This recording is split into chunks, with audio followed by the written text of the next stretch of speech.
Good morning mga kapadyak. Nagbabalik ulit tayo at nagbabalik ang mahiwagang tanong. Nandito tayo ngayon sa Dome sa Perth, Australia. Tatayungin natin ang mga tatay.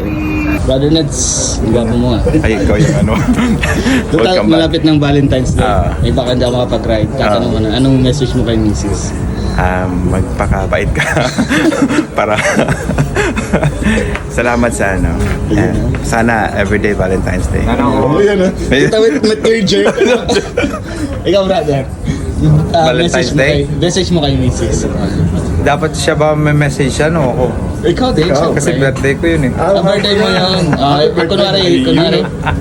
Kunwari nag-message na siya, ano yung message? Ganun ba? Siyempre, salamat sa lahat, siyempre.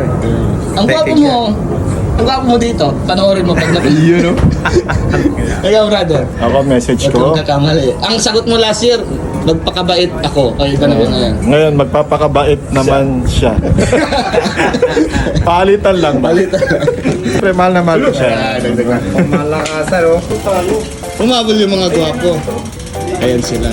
Paupuin muna natin, baka magalit. Kakatanong ko. mahiwagang tanong. Siyempre, hindi kaya pwedeng pakawalan to. Upo mo lang. Malapit na kasi Valentine's Day. Ano ang message kay Mrs.? Siyempre, forever love.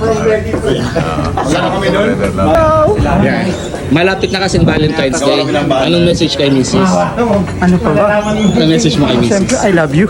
Yun! Malapit ng Valentine's Day. Kainan pwede. Anong message kay Mrs.? Baka naman pwedeng this time for the boys. For the husbands naman. Yan! Nagba-Valentine's Day din tayo.